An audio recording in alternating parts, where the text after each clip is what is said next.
बहुत ही ज़्यादा इंटरेस्टिंग होने वाली है। आज की इस वीडियो में हम देखेंगे कि हम अपनी काऊ का या बफेलो का, गाय और भैंस का प्रेगनेंसी टेस्ट घर पर कैसे कर सकते हैं, वो भी बिना किसी खर्चे के। तो आप वीडियो को एंड तक ज़रूर देखना ताकि आपको पूरा प्रोसीजर फॉलो कर सको आप। अगर आपने एक भी स्टेप मिस कर दिया, जरा सी भी जानकारी आपने मिस कर दी, तो ये टेस्ट आपके ऊपर नहीं लागू होगा। आप नहीं पता कर सकते कि आपकी गाय या भैंस प्रेग्नेंट है कि नहीं है। आपने 35 दिन की गाय या भैंस लेनी है जिनको आपको 35 दिन हो गए हैं आपको टीका रखवाए हुए, एआई कराए हुए, जहां आप 30 दिन की भी ले सकते हैं। नॉर्मली क्या होता है कि हम ये उन गायों पे जो टेस्ट करते हैं जो कि बहुत ज़्यादा सेंसिटिव होती है। कई होते हैं कि आप उनको पीछे से जो हाथ से टेस्ट करती है ना कि ये प्रेग्नेंट है कि नहीं है, वो सेंसिटिव होती है। और वो हाथ से जब आप उसको बाजू डाल के टेस्ट करवाते हो तो वो अबॉर्ट कर जाती हैं। कई बार आपको उनको ब्लड टेस्ट कराना पड़ता है, कई बार लोग उनका दूध से भी टेस्ट करवाते हैं कि वो प्रेग्नेंट है कि नहीं है। पर ये जो हमारा तरीका है ये बिल्कुल रिसर्च बेस्ड है। आप इससे 100% रिजल्ट ले सकते हैं। मैं भी इस बार अपने फार्म पे इसको ट्राई करूंगी। अब जैसे हमारी जो जिनकी डिलीवरी हो चुकी है, जब हम उनको एआई करवाएंगे तो ये फॉर्मूला हम ज़रूर लगाएंगे। इसके लिए आपको 2 डब्बे चाहिए। जैसे ही आप ये ले सकते हैं, ऐसे डब्बे बिल्कुल स्क्वायर शेप के जिनका ढक्कन हो।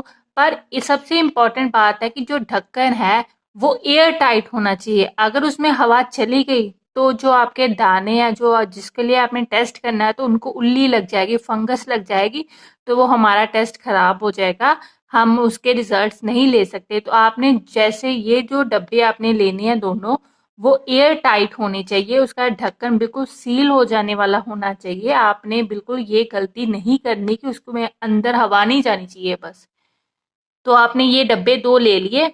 ऐसे डब्बों के अंदर जो हम टिश्यू पेपर हमारे पास नॉर्मली होते हैं, आपने 2 टिश्यू लेके ना, एक टिश्यू इस डब्बे में और एक टिश्यू आपने जो दूसरा डब्बा लेना उसके बीच में आपने बिछा देने हैं।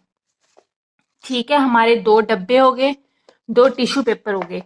फिर आपने क्या करना है, एक डब्बे में जो है वो हम पानी से सैंपल लेंगे और दूसरे डब्बे में हम यूरिन का सैंपल लेंगे जिस गाय का हमने टेस्ट करना है।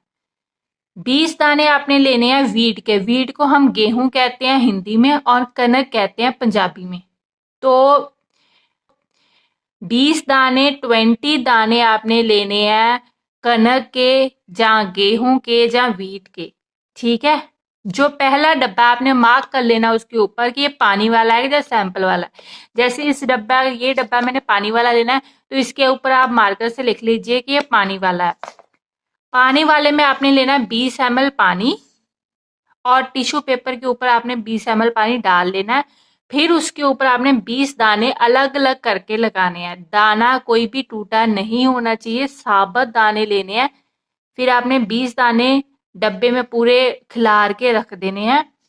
दूसरा जो सैंपल वाला डब्बा है उसमें आपने 4 ml यूरिन लेना है सिरिंज में। उसी सिरिंज में 16 ml पानी डाल के दोनों को मिक्स कर लेना है, फिर टिश्यू पेपर के ऊपर डालना है। ठीक है जी, 1:4 होना चाहिए हमारा। 4 ml आपने यूरिन लेना है गाय का और 16 ml पानी लेके उन दोनों को मिक्स करके फिर टिश्यू पेपर के ऊपर डालना है। 5 दिन आपने ऐसे ही पड़ा रहने देना है, छाया में जहाँ मर्जी रख दीजिए, आप धूप में नहीं रखना, बस आप अपने शेड में ही रख दीजिए एक जगह पे। 5 दिन बाद अगर तो कोई ग्रोथ नहीं होती उस डब्बे में जिसमें हमने सैंपल डाला है, जो पानी वाले डब्बे है उसमें तो ग्रोथ आ जाएगी। उसमें जो तना आएगा ना, शूट आएगी, वो 2.5 इंच तक लंबे पत्ते निकल आएंगे आपके जो गेहूं है, वीट है। और अगर उसमें कोई ग्रोथ नहीं आती और दाने काले हो जाते हैं तो आपकी गाय है वो 100% प्रेग्नेंट है। ठीक है, आपकी गाय या भैंस 100% प्रेग्नेंट है।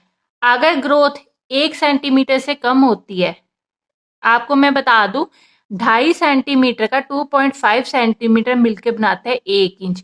मतलब कि 1 इंच का तीसरा हिस्सा अगर आपकी ग्रोथ आती है, थोड़ी बहुत ग्रोथ आ भी जाती है दानों में, तब भी आपकी कौजा बफेलो प्रेग्नेंट है। अगर 60% दाने, जैसे आप मान लीजिए 20 में से 12 दाने ग्रो कर जाते हैं, तो वो खाली है, वो नॉन प्रेग्नेंट है, उसको आपको नेक्स्ट टाइम ईआई करवानी पड़ेगी। तो ये था बहुत सिंपल सा तरीका अपनी प्रेगनेंसी टेस्ट करने का घर पर, कि आपकी कॉ जंप फेलो प्रेग्नेंट है कि नहीं है। वीडियो अच्छी लगे तो सब्सक्राइब ज़रूर करना, लाइक एंड शेयर तो ज़रूर कर दिया करो। Thank you very much.